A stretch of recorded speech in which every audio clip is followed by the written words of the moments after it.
बिस्मिल्लाहिर्रहमानिर्रहीम अस्सलाम वालेकुम। Welcome back to my YouTube channel. I hope आप सब खैर खैरियत से होंगे। तो यहाँ हो चुका है हमारा शहरी टाइम और आज जो है ना हया ने बनाया था फिर से अचार गोश्त की रेसिपी मैं आपके साथ शेयर कर चुकी हूँ। हमारी सिंपल सी शहरी होती है, इसीलिए मैं शहरी के टाइम पे ना ज़्यादा व्लॉग नहीं बनाती क्योंकि कोई रेसिपी होती नहीं है दिखाने के लिए। सिर्फ सिंपल से पराठे रोटी बनती है और नाइट में जो हया सालन बनाती है तो सालन की रेसिपी मैं आपके साथ शेयर कर लेती हूँ। तो मेरी अम्मी जो है ना डेली अपने हाथों से ही चाय बनाती है हमारे लिए माशाल्लाह से, और कप में डाल के हमें दे देती है। और ये रहा अम्मी का दही, मतलब मेरी अम्मी को दही बहुत ज़्यादा पसंद है। अम्मी की जो शहरी होती है ना वो दही के बगैर नहीं होती। अम्मी अब्बू दोनों दही लाजमी से खाते हैं। और बाकी जो है ना हमें सिर्फ चाय पराठा भी दे दो तो हमारी तो शहरी हो ही जाती है। बाकी कुछ भी ना हो लेकिन शहरी में सिर्फ चाय पराठा होना ज़रूरी है। Good morning. तो यहाँ हो चुकी है हमारी मॉर्निंग, मतलब दोपहर के 12 बजे तक हम जाग जाते हैं रमज़ानों में। अब मैं जाऊँगी किचन में अपनी बेबी के लिए ब्रेकफास्ट बनाने की कोशिश करूँगी अगर गैस आ रही हो तो। मैं आ चुकी हूँ किचन में गैस चेक करने के लिए। अल्लाह करे कि आ रही हो गैस। बिस्मिल्लाह। गैस नहीं आ रही, क्या मुसीबत है। थोड़ी देर बाद चेक करूँगी फिर। किचन में तो गैस मैंने चेक की नहीं आ रही थी, तो यहाँ पे जो है ना ज़ोहर की नमाज़ का टाइम हो चुका है तो ज़ोहर की नमाज़ पढ़ने लगी हूँ। डेली ऐसा होता है कि सुबह 10 बजे के करीब लाइट चली जाती है और फिर 3 साढ़े 3 बजे के टाइम हमारी लाइट आती है। और गैस जो है ना वो पता नहीं किस टाइम से नहीं होती, क्योंकि मैं तो 11-12 बजे के टाइम जब उठती हूँ तो गैस नहीं होती, तो बहुत मुश्किल हो जाती है बेबी के लिए ब्रेकफास्ट बनाना। तो फाइनली गैस आ गई है 3 बजे। तो क्या होगा इसका, छोटी सी बच्ची है मेरी बेबी, उसके लिए अभी मैं जो है ना ब्रेकफास्ट बनाऊंगी। वो भी जोया जो है ना आई और गैस चेक किया, ये देखे 2:30 बज रहे हैं, 2:30 बज रहे हैं, गैस अभी आई है। तो चले मैं बेबी के लिए एग और पराठा बना लेती हूँ। बेचारी ने कुछ भी नहीं खाया, हमने तो फिर सेहरी की है ना। तो जी कुकिंग ऑयल डाल लूँगी, इसी में एग बना लूँगी, जो बच जाएगा उसमें मैं पराठा भी छोटा सा बना लूँगी। ये देखिए ये है हमारे गैस का हाल। तो लाइट भी नहीं है ना, ये मुसीबत है कि लाइट भी नहीं है, इसमें भी गैस आ रही जा रही है। चलो रख लेती हूँ, हो सकता है ये फ्राई पैन का ऑयल इसमें गर्म हो जाए, बाकी अल्लाह खैर करे।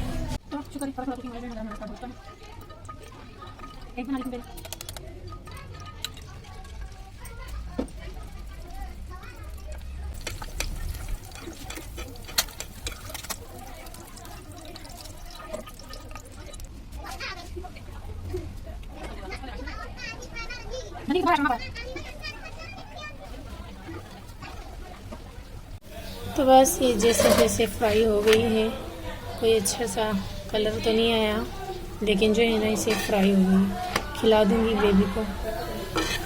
तो बस इससे ज़्यादा ये फ्राई नहीं हो रहा। एग मैंने बना लिया है और अब जो है ना ये कच्चा कच्चा खिला दूँगी अपनी बेबी को। इसमें चीनी और लेमन क्यूब और रूह अफ़ज़ा शामिल करने के बाद अच्छे से मिक्स कर लिया।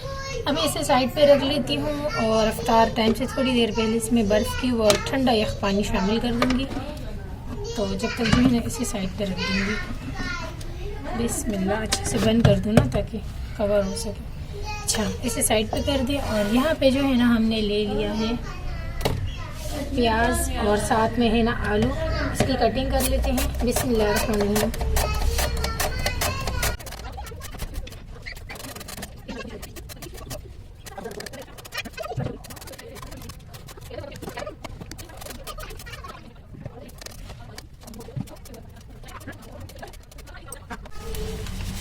तो जी यहाँ पे हया पकौड़े बनाने की तैयारी कर रही है, बैटर बना रही है। आज जो है ना ही मिर्चें हैं ना ही पालक है, सिर्फ आलू और प्याज है। तो आज इंशाल्लाह जो है ना आलू और प्याज के क्रिस्पी पकौड़े बनने जा रहे हैं। तो यहाँ पे एक्स्ट्रा स्पाइसेस ऐड कर दिए हैं हया ने, और ये है पकौड़ा मसाला। इसमें ज़्यादा स्पाइसेस नहीं है ना इस मिक्स मसाले में, इस वजह से एक्स्ट्रा स्पाइस जो है ना हया ने खुद से डाल दिए। अच्छा जी, तो यहाँ पे मसाले शामिल कर लिए हैं। अब जाएगा इसमें बेसन। नमक हमने 1 टीस्पून शामिल कर दिया है।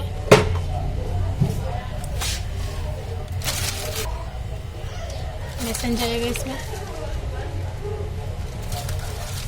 तो बेसन ज़्यादा नहीं डालते हम लोग, बस इतना शामिल करना है कि ये जो बैटर है ये अच्छा गाढ़ा सा बन जाए ना, ताकि इसमें क्रिस्पी वाला पान आ जाए, है ना, ऐसे ही है कुछ। तो अब इसमें थोड़ा थोड़ा पानी ऐड करिए। तो यहाँ पे थोड़ा सा पानी शामिल कर लिया है और अब जो है ना इसे मिक्स कर रही है।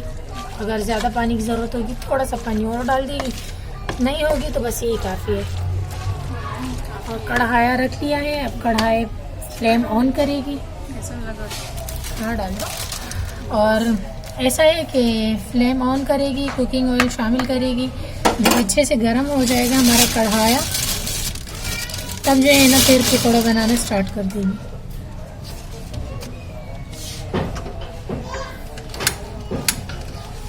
कुकिंग ऑयल जो है ना अच्छे से गर्म हो गया है, तो अब जो है ना हया ने पकौड़े बनाना स्टार्ट कर दिए हैं। तो आपके साथ तो खैर मैं डेली ही अपनी रूटीन शेयर करती हूँ, और आजकल जो पकौड़े हैं वो ज़्यादा ही हर चैनल पे दिखाई देंगे। तो अगर ऐसा है कि क्रिस्पी पकौड़ा बनाना है तो प्याज उसमें ज़्यादा बारीक डलेगी, मतलब ज़्यादा भी डलेगी और बारीक कटी हुई भी डलेगी, तो उससे जो है ना पकौड़े क्रिस्पी बन जाते हैं। और आजकल वैसे भी प्याज काफ़ी महंगे हो चुके हैं, तो इस वजह से हम ज़्यादा नहीं डालते हैं, बस बराबर ही डाल देते हैं। और पकौड़े यहाँ पे डन हो चुके हैं। और अगर आप फर्स्ट टाइम मेरे चैनल पर आए हैं तो आपसे रिक्वेस्ट है कि प्लीज़ चैनल को ज़रूर सब्सक्राइब कर दिया करें। मेरी इतनी मेहनत लगती है एक जो है ना वीडियो बनाने में, एडिटिंग करने में और वॉइस ओवर करने में। रमज़ान में तो आप लोगों को पता है काम बहुत ज़्यादा होते हैं और टाइम बहुत कम होता है ना, फिर भी मैं आप लोग के लिए इतनी अच्छी-अच्छी वीडियोज़ लेकर आती हूँ। आप लोग बहुत पसंद करते हैं, आप लोगों के प्यार का बहुत-बहुत शुक्रिया। प्लीज़ चैनल को सब्सक्राइब कर दिया करें, ये मेरी मेहनत का सिला होता है जो कि मुझे मिल जाता है। मुझे आप लोगों की सपोर्ट की बहुत ज़्यादा ज़रूरत है, और जल्दी से मेरा 1 के कंप्लीट कर दें, क्योंकि बस 1 के कंप्लीट होने ही वाला है। अच्छा जी, तो इसे अभी हम नहीं खाने वाले हैं, ये गिरने लगा। इसे हम ठंडा करने के लिए रख लेते हैं और अफ्तार के बाद खाएंगे। तो जी भाई हमारे लिए ब्लैक चना की चाट लेकर आए, हमें बहुत पसंद है ये माशाल्लाह से, और ये मिल जाती है आसानी से ही ना, तो बिस्मिल्लाह। तो इसीलिए ले आते हैं भाई, हम तो चाहते हैं कि रोज़ ही लेके आएँ, लेकिन जब भाई भूल जाते हैं तब नहीं लाते, वैसे रोज़ ही लेके आते हैं। रेडीमेड चना चाट और घर पे बनाई हुई चना चाट दोनों के टेस्ट अलग-अलग होते हैं, लेकिन बहुत ही ज़्यादा मज़ेदार होते हैं। इंशाल्लाह बहुत जल्द आपके साथ ऑयल में काटिया वाली चना चाट की रेसिपी मैं शेयर करूँगी। और यहाँ पे मेरी बेबी जो है ना दस्तरख़्वान पहले ही लगा के बैठ जाती है। तो जी ये अब्बू का प्लेटर है, और ये मेरे भाई किसी के लिए लेके जाएंगे, और बाकी शुक्र अल्हम्दुलिल्लाह ठंडा यख शरबत है। ये मेरी बेबी का गिलास है, तो बस। और ये माशाल्लाह चना चाट है ब्लैक छोले की। अल्लाह पाक हर किसी का दस्तरख़्वान बहुत ज़्यादा वसी रखे, आमीन सुम्मा आमीन। तो बिस्मिल्लाह। अफ्तारी को बस 2-3 मिनट ही रह गए हैं। दुआ के लिए हाथ उठाते सभी बैठ जाएंगे दुआ के लिए।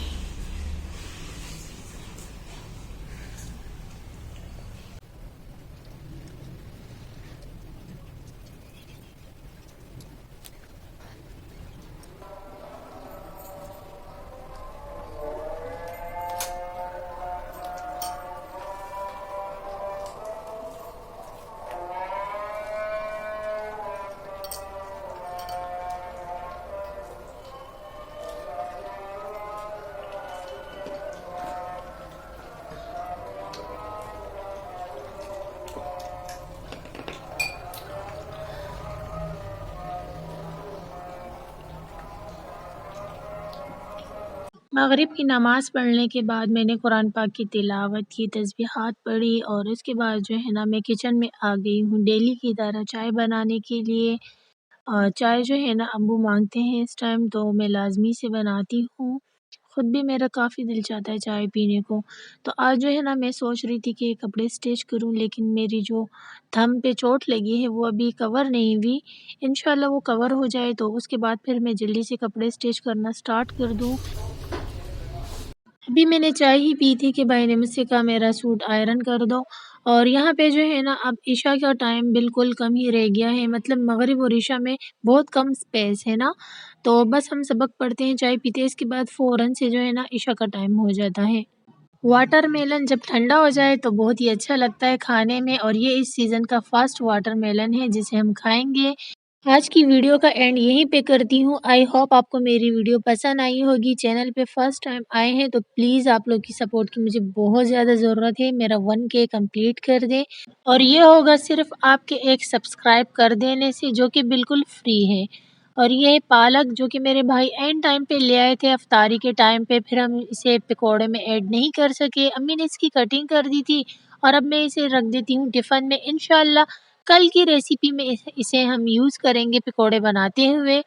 तो यहीं पे एंड करती हूँ। अपना रखें ख़याल, मुझे रखें दुआओं में याद। इंशाल्लाह कल मिलती हूँ नए व्लॉग के साथ। कल तक के लिए अल्लाह हाफ़िज़।